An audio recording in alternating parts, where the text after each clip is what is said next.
Hello, everyone, and welcome back to the Off the Record podcast. I am wearing shoes. No, I am not. Hey, here we go, Tay. We got some news stories. Nothing about Trump. Again, we're on form. And But yeah, Dan, how are you? Yeah, I'm all good, mate. It's been a fucking busy week. Yeah, it's been nice. As it has, yeah. It's been a bit all over the place, hasn't it?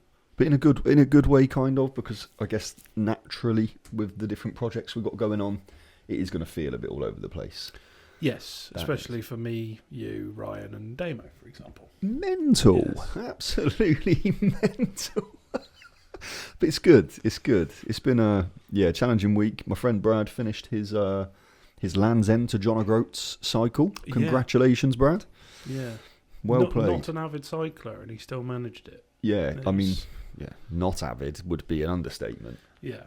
In other words, didn't ride a bike for 3 years and then started borrowing mine to get about to work and stuff, and then said, do you know what, I'll cycle the length of the bloody country. And he did it. The annoying thing is now, though, that's like a benchmark now. So next year we've got to do something that's bigger than that. You say we? Well, what do you mean? Well, he did it. Yeah, I know, but it was in favour of us. Which means if we do anything now, we've got to try and beat that, which... Yeah. I don't think any of us are psychotic enough to do something like that. If I could have the time off work, I would love to do what he did. Honestly. If I was a bit fitter, I think I would say the same thing. Yeah. I think it would be quite nice, but not in my current state. Prick went to Loch Ness. He got a private tour around the Celtic Stadium. He went to Stoke, got walked onto the pitch. What, did you pay for all this? No, he got it for free. He just went, because he was cycling past the stadiums, he went and asked them, he's like, oh, do you mind if I pop in? Mate, and they were like, yeah, all right, of course. People are paying like 300 quid to get a stadium tour, and he's just gone, I'm doing a bike ride for charity, mate. I've come from Bournemouth to Cornwall to here. What do you reckon? Fuck me, fair play, mate. Yeah, come have a look. Do good things in life and good things will come to you. I think that's the message there. Yes. But no, yeah, he did really well with it. Yeah. I'm not going to lie, I'm surprised he finished it. I thought he would get about halfway and go, what the fuck have I done? Yeah. And I'd still, even if he turned around then and came back, that's still a hell of a respectable thing to do. But Gotcha. But yeah, to actually complete it, yeah. I mean, his just after day 1 and 2, he sent me a picture of his shoulders from the 30-kilogram backpack he had with all of his stuff. Mate, the bruising. I was like, oh, bloody. It reminds me of when I was at school carrying my bloody sweets and drinks. That's why I'm amazed, because normally when people do that sort of ride, they have either a guy on a motorbike or a guy in a car following them. Do you know what I mean? With all the stuff. And he just stuck it all in a backpack, the psychopath. Right. This is what happens when you don't give yourself enough time to plan a big event. You end up having to cut corners, and you don't have a perfect set of tools to complete your task with, but you just got to crack on. He blew his knee out on the 5th day. Took him 11 days, right? He blew his knee out on the 5th day and had to just keep going. Like I respect him massively for that. That is just goes to show that pain is pain. It's not nice, but you can just go past it. You literally can, not in all circumstances, before someone starts kicking off. If he got run over by a car, I would say probably just pack it in, mate. But. Yeah. Well, he nearly got knocked off his bike by a HGV on one of the A roads. As a big vehicle goes past you, it sucks you in. So he had this happen, but one went past. He didn't know another one was coming. He got sucked into the road, and all he heard was a HGV horn. Brrr, get out of the way. And he's like, oh, shit. He literally, every time he tried to fight the wind, it would push him further in. So you have to just let it do what it's going to do. And then when the wind subsides, pull yourself back into the sun. I mean, fucking mental. Yeah. Stupid bastard didn't have his helmet tied up the whole journey. I did see that on his TikTok. Well, that's not really going to do it. You might as well have a paper bag on your head. Yeah. Because it will come off. Yeah. Fair play to him, though. Yeah, no, fair play to him. How are you, Tay? I think the less said, the better. Oh, okay. That's one of them. Tired and stressed. Yeah. Are the two operative words of this week. Okay. I can't wait for the end of tomorrow. And I would say I intend to do absolutely nothing, but I've actually got to go for a family event all day Sunday because it's my granddad's birthday. You sound annoyed about that. I mean, I'm not annoyed that it's his birthday. I'm annoyed that they've deprived me of my couch potato weekend. Are you going to go and just sit down at your granddad's? Well, I don't know because I don't know what they've got planned yet. Pinata. Pass the parcel. Yeah, probably. He's 78. He'd like that sort of thing. It's 2 years older than my dad. Yeah. My granddad, yeah. Yeah. Nice. That's it. That's my life currently. It's a lot of substance. I plan to do nothing, but nothing very seldom happens. Nice. If you know what I mean. So that means you're living. Should we get into the news? Let's get into the bloody news, son. As usual, I haven't really prepped Dan on what we're going to talk about, and because you know who is dominating the news at the minute, they're a little bit all over the place. Yeah, it's cool. I like it. But yeah. God, they need cleaning. Jesus. I just literally cleaned them. I thought you just did. Right. You don't want me to clean them? No, you do you. Yeah, you carry on. I'm just minding my own business. Police chiefs to be granted powers to remove unfit officers. Okay, here we go. Give me some more. Police chiefs will be able to automatically sack officers who fail background checks under new government measures to boost confidence in policing. The reforms, which come into effect next month, will make passing background checks a legal requirement for all serving officers. Calls for a change to police vetting procedures began after an independent report into the murder of Sarah Everard by the police officer Wayne Couzens in 2021. Well, I would carry on, but I think Dan has sort of noticed the reason that I want to talk about this. Yeah. Why the fuck isn't that happening already? That was my question. Yeah. I'm actually shocked. Why have they got to make new legislation to make sure that police officers aren't fucking criminals? That seems like the first thing that you would check. Does it not? Yeah. That's mental. How easy could you infiltrate the policing system, the judicial system, the legal system, if you were an ex-criminal and you've got ins to some of the underworld and you want to start giving them favourable passes and stuff? Well, this is the thing, isn't it? It's insane. Yeah, so earlier this year, the Metropolitan Police said 29 officers and staff were on special vetting leave while receiving full pay and pension. What? No. It is simply not acceptable that officers who are clearly unfit to serve or pose a risk to their colleagues cannot be removed, Yvette Cooper said. Shit, Sherlock. I literally you took the words out of my mouth. I was about to say such a no shit Sherlock moment. This is weird. Met Commissioner, the Commissioner of the Met Police, Sir Mark Rowley, said the reforms close a glaring gap in the law. You're the police! You make the fucking law. You enforce the law, you thick fucks. How has this managed to get through for this long? The fact that this is like a revolutionary piece of legislation to make sure that fucking police officers pass a background check. What are you talking about? I've not seen you this irate for a long time, but justified. So justified. But there's Yvette Cooper and Mark Rowley going, yeah, it's a great piece of advancement in police. No! Jesus Christ. What are they doing? What is the UK putting an engine doing? in a car is an amazing revelation. No, it should have been in there anyway, you twat. It's not a revelation that you forgot to put the engine in a car beforehand. I'm genuinely quite stunned. Because we're normally, as a country, not too bad with just the common sense laws, the common sense regulations and shit. But that is bewildering. I can't understand how that's not. They can't get worse. It's getting worse. I'm going to have to censor a word that starts with R. Okay, I know. Yeah. Sir Mark, so the Commissioner, said in February that policing had been left in a hopeless position after the High Court ruled that Sergeant Lino Di Maria, an officer accused of that word could not be dismissed because the process was fundamentally unfair. What the process of his case? The process, or the process of him of being dismissing? fired. Because that's, this is my boss. Dan is my boss. Aye. If while at work I did what that word I've had to censor was, I don't think I'd be employed anymore. No. And also, I don't think the vast majority of people would turn around and go, that was unfair.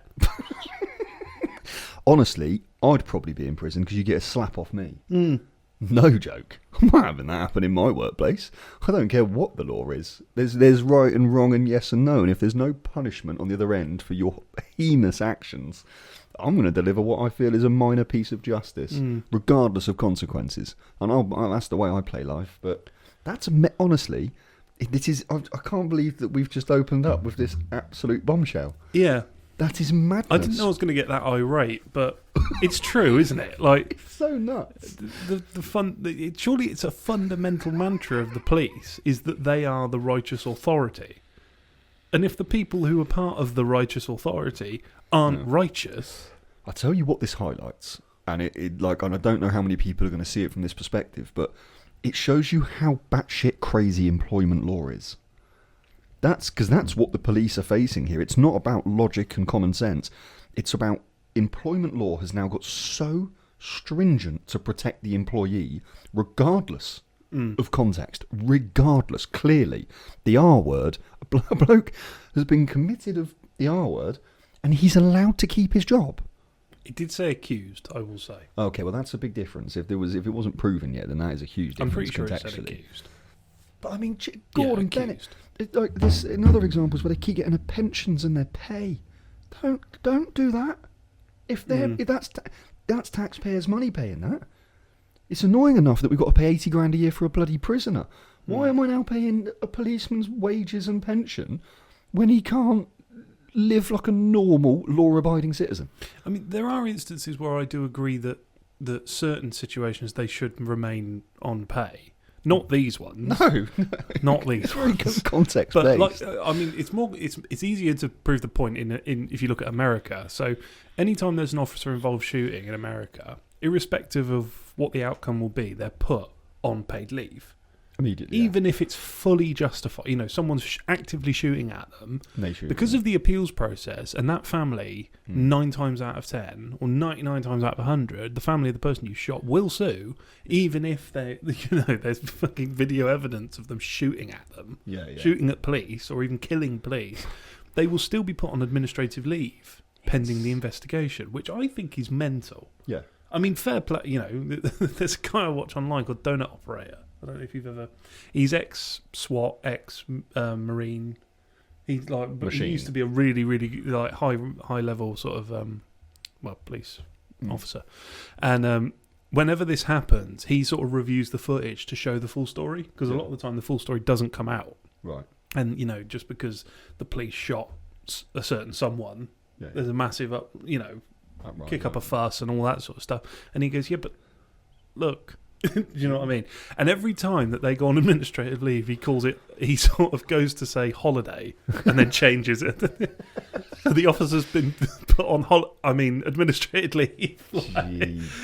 Because most of the times it's an open and shut case. Obviously there's exceptions. Do you know what I mean? I'm not saying that every single one is justified, but of course, there are instances where I think, that's not the officer's fault. They were doing the job. No, of course. So in those instances, I can see why paid administrated leave should be a thing. Of course. I had a slightly off topic, but on topic. I heard a stat the other day. Bearing in mind I'm rubbish with names, so please don't ask me who it was. But I saw a YouTube reel of this guy that basically sits outside university campuses. He's well known globally, for doing this. And he does seminars and a lot of sort of debates and stuff. He told that the stat of how many black individuals were shot by the police. Yeah, it's Charlie Kirk. Last year. Okay, you know names, good man. And I was actually astounded by the number versus how much of a big thing it seems to be from said community. Not just said community, in the news, media, everywhere. Because if it is factual, and it is obviously an unlawful, unjustified shooting, disgusting. If you can then apply race and creed to it, kind of even worse. If you're specifically targeting a group because you don't like them and that's why you shot them, terrible. But to hear that 12 people, black people, were shot by the police over the previous 12 months, according to the Washington Post, I honestly was like, wow. I thought, because you've got 370 million people. I was going to say, you saying that's a lot or not many? Not a many. No. Not many. I'm saying that 12, I'm not saying that 12 people being shot by the police is a good thing. Don't think I'm saying that. But it just seemed to understand the figures versus the reactions and how big of a story it is internationally for a problem in a different country. I was genuinely taken back by that. I thought it was going to be more like 1,000 shootings a year. 3 a day. Is kind of what I had in my head as being completely unjustified, immoral, bad policing. To hear that 12, and I'm not saying it's okay or good, depending on the reasons. If those 12 people were shooting at police without being triggered to do so, then of course shoot them. If someone was shooting at me, I'm not going to watch it and let it happen. The way the rules of engagement work in America is you are always one step ahead in terms of lethality than whoever you're facing.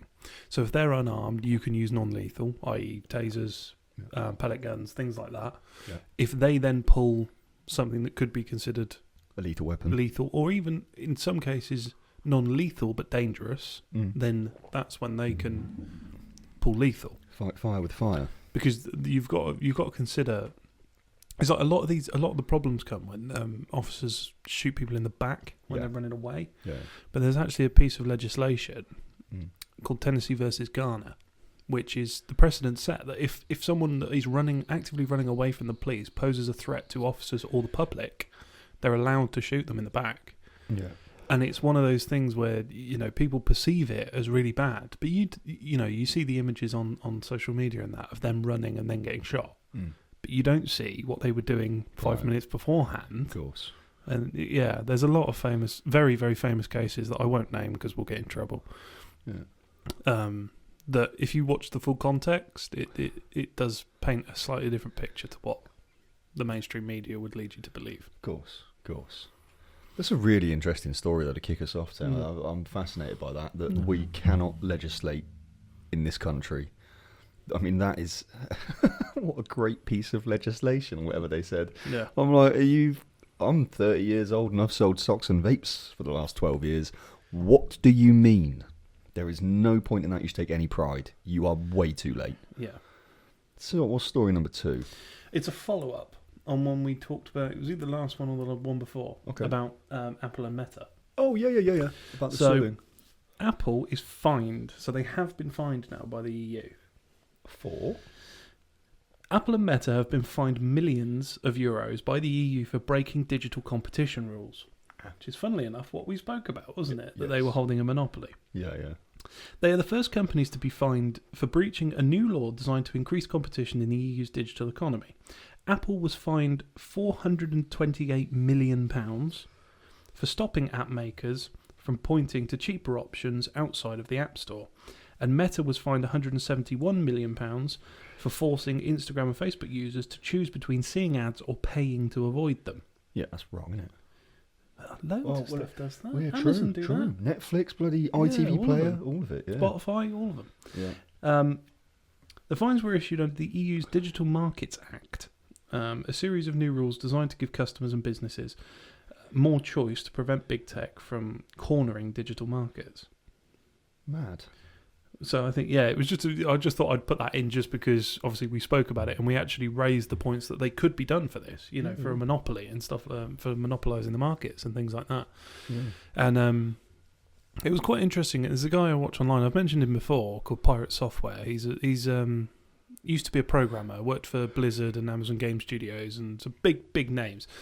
And someone asked a question on his stream as to why a lot of PC games aren't available on Mac.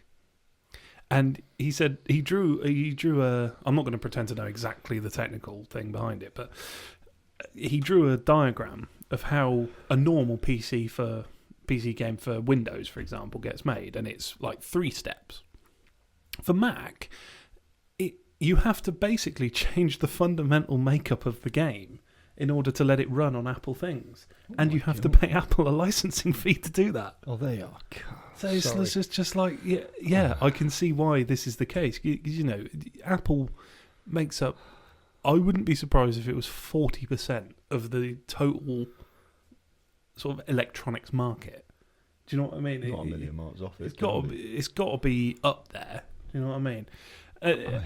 And you know, just nickel and diming people like that when you're already a $1 trillion company. What's a joke, mate? I mean that's how they've got to be a $1 trillion company, I suppose, isn't it? But yeah, just seeing stuff like that, and I mean, if they do finally get a bit of a comeuppance where, because you know the amount that they fucking charge for their phones as well, and they're not that good. No. Do you know what I mean? Of course they're not. That's why I've still got I've got an iPhone simply because the interface was better when I got this than the Android equivalent. But that's like an 11 or 12 maybe. I think it's an 11. Right.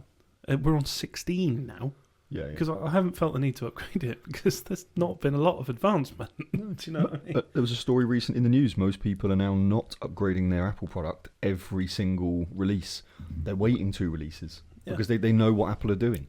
Just robbing every single customer blind. And it is mad how well they've done it. To create a portable device that has now become like an integral part of everyday culture in the West, well, globally, really. The fact that they were the first to create such smartphone and then dominate the market since then, because people just associate them with being the first and the best. But actually, all they've done is they've showed you how to do marketing, how to make people buy into a branded concept without the substance being there. And for me, I've only ever bought 2 Apple products. One was an Apple iPod Classic off my mate for 40 quid when I was about 12 years old. And the other was a pair of AirPods because I had to use them for interviewing people over like Zoom calls and stuff. I flat out refuse to buy any of their products. I don't like them. Not the product, but I don't like the brand and the company and the ethos. Because you are setting yourself up to pay more for less. Now, for me, I'm more about substance and goals. I don't care about the status of a fucking Apple logo. It's all right, it's a piece of fruit. Congratulations. I don't hold any weight to that. Seeing people go around, have you got the new iPhone 16 Plus? No, I don't know why you have. I don't understand it. You can try and teach me all you want about it, but you're not going to add benefit to my life by me having access to that product every day. You're not. You try and tell me otherwise, but I think it's just a complete farce. And like I say, a prime example of a marketing piece of genius. Like, that's what's happened. Yeah, I mean, from the point of view of someone who does use Apple products, although not religiously, whenever I go to upgrade my phone, I will literally look at side by side and how they compare to one another, and I will go for the best that's available at the time. Yeah. I'm not precious about the fact that it's Apple. No. I mean, I the only reason I have like a MacBook is because I got it cheap through my phone provider, through my phone network, and I end up, because I pay it across the phone contract, I end up actually paying less for it than what I would buying it new. Right. That was the only reason I did it. I didn't need a MacBook. I just needed a laptop. But shows you how good their marketing is again. Well, it's not really Apple's marketing. It was just the fact that it was convenience over anything. Yeah. Because it was a case of I can pay it on the same bill as my phone. I could get it next day, and do you know what I mean? It wasn't a case of that I needed it. If the same deal had been available for a Lenovo or a Dell or something, I would have still done it. Do you know what I mean? Yeah, so I don't think it's about necessarily the convenience. Well, kind of it is, because you're saying it just gets tacked onto your bill, but it's more you've kind of bought into the idea of I'm getting something for less. I guess it kind of sounds like that, really, because if you had no intentions on what you're going to use it for, I'm trying to understand why you got it. Well, I know I needed a certain level of laptop, right? Because of the work I do, because I can do my work here, creative bits on there, stuff, and it runs. MacBooks are designed for it. Apple products are very, very geared towards graphic design and things like that.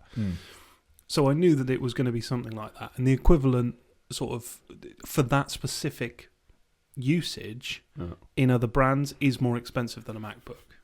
So really? Yeah, I remember when I was looking to get one, I can't remember what it is now. Asus maybe, something like that, and it was about 2,200 quid for the equivalent. It can do a lot more besides what a MacBook can do. Right. But for the actual thing that I'm using it for, Yeah. it wasn't actually that astronomically expensive. No. Okay. So yeah, that's why. Crazy. And the only other minor benefit, and this wouldn't be a reason to get another iPhone or anything like that, is that they are very good, Apple products, at communicating with one another. Yeah, is that really a it's selling like point? I said, it's a minor benefit. Yeah. It's a minor benefit, and it's only a benefit I discovered after getting the MacBook Laptop, yeah. outside of having this. Of course. But they are very good when it comes to, if I have to send something between my phone and my work computer, it has to go through either a cloud-based storage or an email or something like that. With this and my laptop, you can go AirDrop, which is literally 2 buttons, and it's there. Yeah. In a format, and you don't have to compress it, and you don't have to do it. There are little things. Like I said, that wouldn't convince me to get another iPhone if there was a better phone available. Yeah. But yeah, I think Apple's biggest triumph when it comes to marketing is convincing people that people who have any other phone are weird. Yeah, which is... Do you know what I mean? I've seen multiple things, normally Americans, I will say, like those people who do street interviews and they ask about, what are your icks and stuff like that. Having an Android pops up a lot. As being an ick. Yeah, as being a detrimental point of a person's overall sort of being.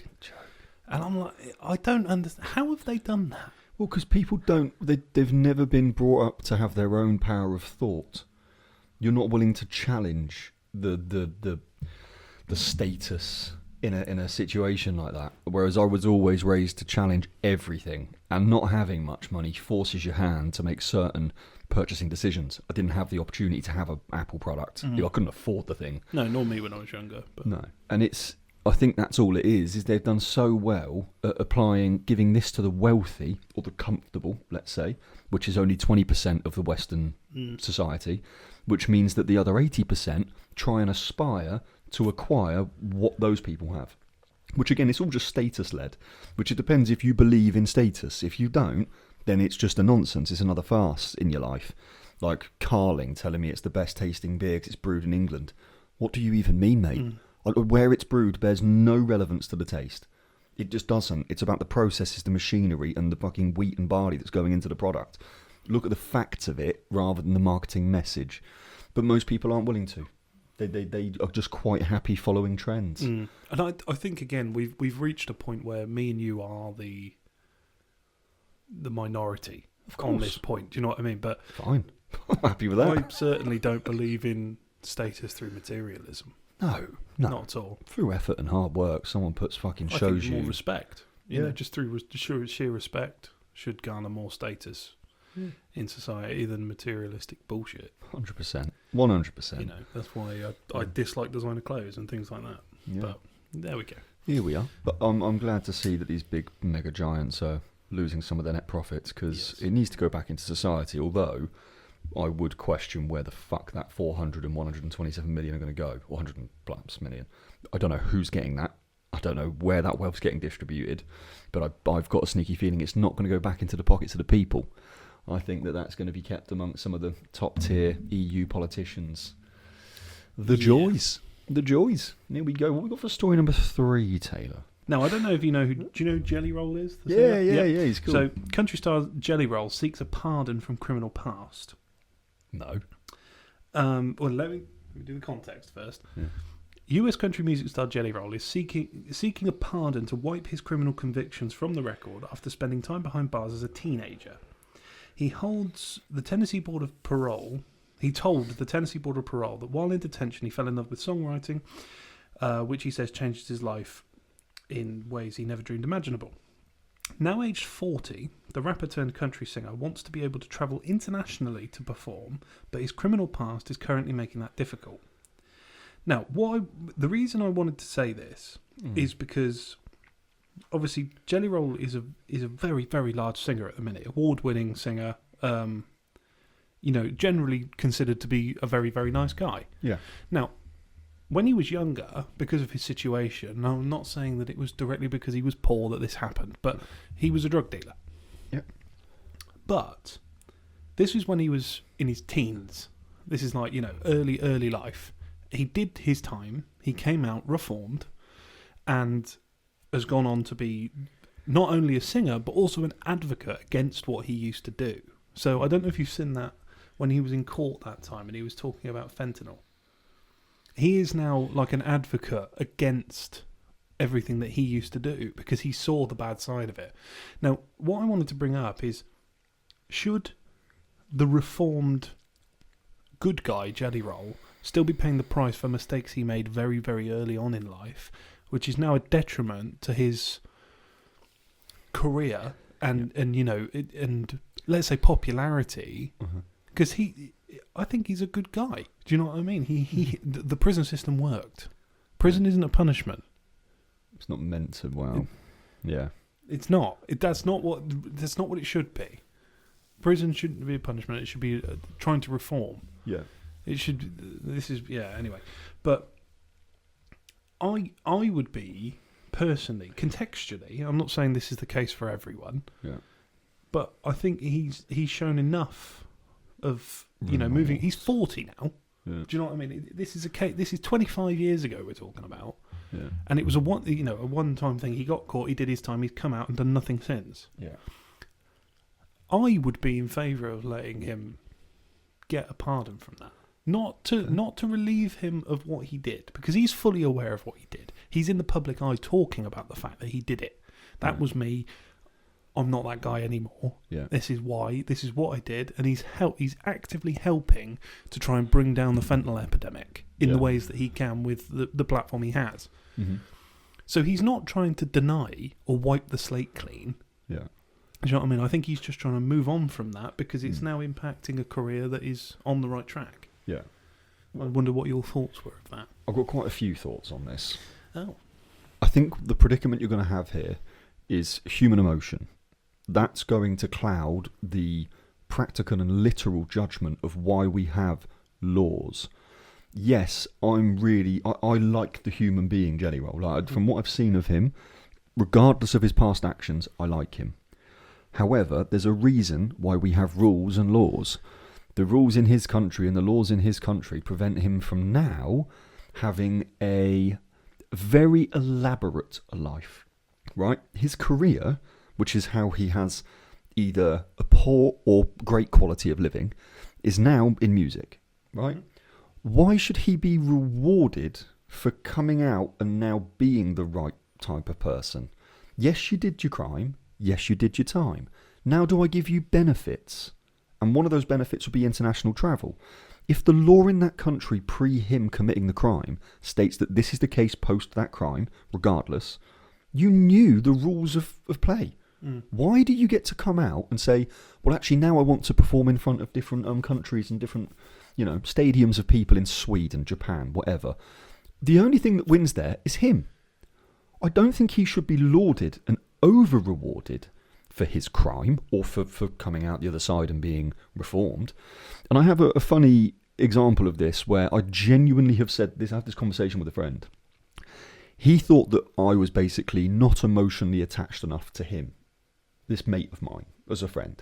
And he went, well, here's my example. If you called me up at 2 a.m. and you'd been drunk driving and you crashed into a ditch, I'd come out immediately and help you. And I looked at him and went, do you honestly think I'd call you? No, I've just committed a crime. I'm going to wait there and then receive my punishment for being a fucking idiot. I know I'm weird. I'm not expecting everybody to think how I think. I'm not trying to tell people to start following my opinions. But I'm on here to give my opinion. And my opinion is, if you're an adult or you're of conscious mind, and for me personally, the age of 13 onwards, really, you should have a core list of fundamentals and moral compass. It all depends on your upbringing, I understand that. But I deserve to be punished for the illegal things I do, if I did them.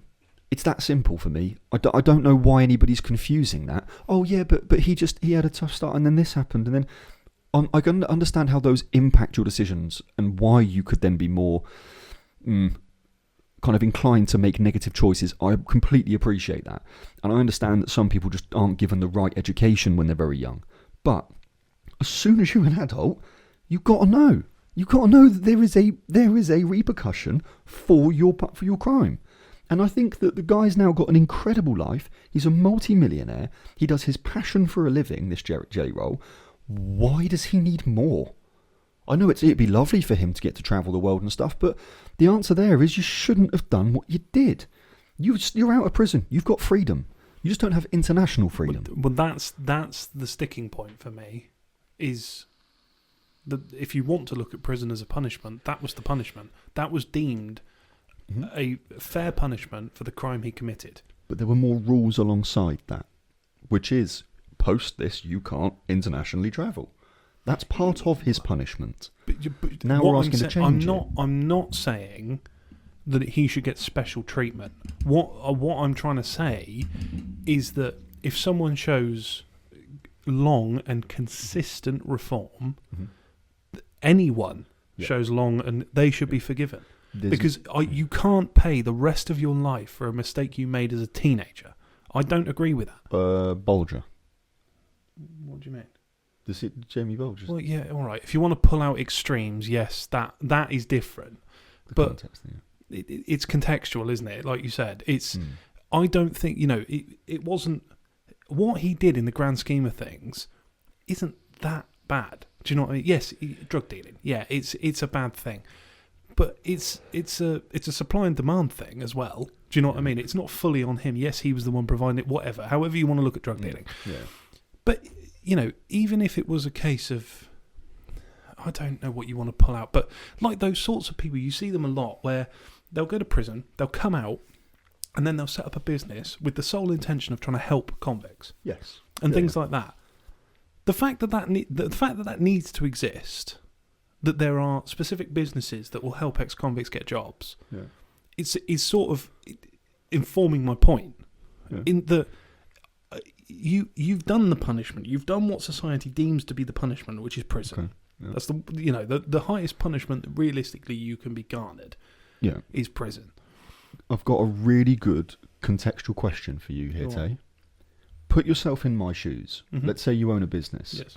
Do you think that the business owner should be given the information of an individual's past to then ensure that they're employing and recruiting people that keep their business safe and operating professionally and profitably? Should I be given the information? I'm going to do the stereotypical thing of answering a question with a question. Yep. If, let's use Jelly Roll, let's say you were employing Jelly Roll. If he was a candidate. At 40 years old. Yep. Should something that happened almost as long ago as you've been alive be relevant to employing him now when the time in between that period... He's changed. Different human. He's completely different. Here's the conundrum. If you're going to provide an employer with all the pieces of information and you've got Jelly Roll versus upstanding university graduate, citizen, never broken a law in their life, they've got better past experience that could be relevant for the role... Am I going to pick an ex-con? And this is what my point to this really was being, how the judicial system, it's kind of the way it's interspersed throughout the UK society is that it does create a a prejudice, right? Yeah, it just does. When you hear that someone has come out of a prison system, unfortunately, there is a very negative connotation to that attribute. And it means that you want to try, as me as the employer, I want to protect you as one of my staff members. I want to protect my customers. And where is there a higher risk? And unfortunately, if you give me all the variables, I will factor them in. If you remove that variable from me, and I don't know that he was in prison, and there's a change of legislation, if you are reformed and you've gone 10 years out of prison, upstanding citizen, then you don't have to put that on your CV anymore. If that rule changed, then of course you're making it a fairer pick for me based on more relevant information of the now. Yeah. But that isn't where we're at. And unfortunately, the legal system will create prejudices against those that have broken the law. And it's really hard to get around it, mate. Is my kind of point to what I'm saying here. And I can see your point. I'm not trying to say that you're not right in what you're saying, but I do think that it's a very archaic system at the minute. You know, where it is so prejudicial. If it was a prejudice against something else, people would have a problem with it. But because it's like do you not think that? Okay, so let's see, there's 3 levels of society. Let's just break it down to that. So you've got people that have never been to prison. Yep. Ex-cons who are not reformed and are likely to reoffend. Right. I think there should be a case, and this is only off the top of my head. It's not like I've given this a great amount of thought, but of almost like an acceptance or a granting through law that they are reformed from their previous things. So it's still on the CV. Yeah. But next to it is an asterisk. Okay. Saying that it was a one-time crime, they served their thing, and they've shown an extended and consistent period of reform. Mm-hmm. I think there should be that distinction. That would because be you're nice. right in what you're saying. Yeah. If someone, murdered someone when they were 15, and then they came out of prison, they murdered someone again, and then they got out again, now they're looking for a job. They're not reformed. They've shown a repeated, then I agree. Do you know what I mean? Where they should be vilified because they're not showing a progression towards a more righteous life. Of course. Whereas I think someone like Jelly Roll, who, yes, broke the law. I'm not saying that what he did was right. I'm just saying that the time spent doing what he did in order to get prison pales in comparison to the time that he's been actively campaigning and helping the people that he used to hurt. Yeah. That should count for something. That's fair. I think the conundrum is here. It's kind of like the topic that we just had prior to this. You open a door, a lot will get in, right? And if you open up, this is a piece of context of Jelly Roll specifically. Number one, the reason why I am against him getting this benefit, because it is a benefit if it changes, right, is that I bet you there's probably 3 to 10 million ex-convicts in America that have all been reformed, done a great job. They don't have his level of status in the media. Therefore, they would never be given the opportunity. And not only that, I know the judicial systems in both the UK and the States haven't got the resources to start going back through ex-criminals' files to say, oh, by the way, that's pardoned. They're too busy with existing cases. All of society is complaining that there's so many criminals on the streets that are just running an absolute mock that we want that fixed. Well, they can't do everything, right? There's only X amount of people that are completing these jobs to try and keep streets safe and the general public safe. There's only a certain amount of time. There's not enough people or resources, right? Yeah. To open this door, it will make it an impossible job for the legal system to survive and keep maintaining safety for the bulk of society, because you're going to have to take resources away from other matters. And it's just, I think it's a big thing. It's not a one case scenario. No. If you took it as extreme, went, okay, fuck it, everybody that's come out of prison in the last 15 years, we're going to look through your files. Even with AI, it's going to take you years. I'm not saying it's practical. Do you know what I mean? You're saying what's morally right or wrong. But it proves my point in that there is a distinction, because you agreed with what I said. There is a distinction where there's a level where you'd be okay with it. Do you know what I mean? But that's the subjective thing. I know it is. I know it is. But it then becomes a problem because I'm going to be prejudiced towards someone that committed a different crime. It could be petty theft versus, say, selling drugs. And I will have a moral, individual, subjective opinion as to which is worse. Why am I entitled to that? When there's a legal system that tells me right is right, wrong is wrong. Do wrong, you get fucked. Simple. That is such an easy way to have a society function versus let's allow subjectivity in the mix and let's try and create a perfect outcome, because we don't have enough time. Yeah. We just don't. I just think that there needs to be a little bit more grace given. More context. Because you don't know the context of the crime either. He may not have ever. He did, but I'm just saying if he didn't, he might have just been stood with the person that's dealing drugs. Yeah. But they charge them both. They get put in prison. Should they be vilified, even though they actually did nothing? Yeah. Do you know what I mean? I know it's an impossible task to go back and look through every criminal's history. I just think that there should be a little bit more grace given to people who have shown, and I'm not saying just him, but the fact that it's happened to someone like him is good because it raises the conversation. Yes. Yeah. I just think you need to be a little bit more forgiving in essence. Exactly. If it's deserved. Yeah, that's I'm not saying that you should, like you said, I'm not saying forgive fucking Venables and what's his name and Thompson. No, because they're not reformed. You know, one of them has repeatedly, so it doesn't equate to what I'm trying to say. But yeah, I just think that a little bit more, even if it's societal change as opposed to legislative change. Yeah, I get that. Just give them a break, man. Do you know what I mean? If they deserve it. For me, I feel like that man has had a break since, and he's very lucky to be given the platform that he has. The fact that he has that level of celebrity status is what's allowed this article to exist. That, again, we're basing rewarding systems on power or of influence. And I just think if you're going to use them as a scapegoat as an example, whether it's a good outcome or negative for them, it's setting a precedent. And it's not fair on those that just don't have the influence. There's probably, like I say, it's probably incredible people that have been put in prison. In fact, I know someone that took the rap for his son for a crime. And he was sent down for 5 years. And he's come out and he's a broken human being now. And that man was basically a pillar of a society, was a roofer his whole life, contributed, raised his kids well. But unfortunately, a horrible thing happens. He gets put in prison. He's come out. He's now broken. Yeah. He's not the same human being. But does it mean that all of a sudden I should be giving him a pardon for him accepting the crime, which is what his choice was? He went, I don't want my son getting in trouble. I'll take the rap. There's consequences to that. Yeah. There just are. And he knew them. You're clearly a lot more black and white about this than I am. But I think the reason why I am is partly because of necessity of economics. There's just not enough time. There's not enough people that want to be doing legal work. There's just not, unfortunately. People want to be social media influencers, brand owners. They want to have their own business, but they don't even know what the business should be. And that's what society now seems to want as a majority. They want control and power. And they don't seem to feel like they're going to get that from the judicial system, being a policeman, policewoman, whatever. But yeah, it's a very interesting story, and I love hearing the different opinions on it. I'm not telling you that you're specifically wrong. I'm playing devil's advocate. Yeah, no, nor am I. I'm not saying you're wrong, because yours, I would say, is the most common outlook. Yeah, I would say. Yeah. Weirdly, because normally you're the opposite. I have a very quick one, fun one. Go on. At the end, because I think you'll like it. Try me. Bite marks found on Roman skeleton prove gladiators fought lions. Okay, yeah. Bite marks found on a Roman-era skeleton found in York are the first physical evidence that gladiators fought animals.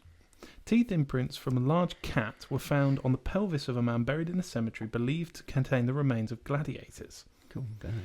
Academics say the bones show distinct lesions that were identified as coming from a large cat, probably a lion, after being compared with modern zoological teeth marks. The man is estimated to be between the ages of 26 and 36 when he died, and to have lived during the 3rd century AD, when Britain was under Roman rule. Yeah. And there's the pictures if you want to see them. Well, that's pretty cool, isn't it? I just thought that was quite a fun thing, because I think a lot of people just assume they were because of the film Gladiator. Yeah. And it wasn't actually true. It's a bit like pirates walking the plank. That was only a thing in Peter Pan. A lot of people just sort of accept it because it was in media. But for something like that, I thought that was really cool that it actually was the case. Fine lions. Yeah. That's mad, isn't it? So someone's job back then was to tame lions.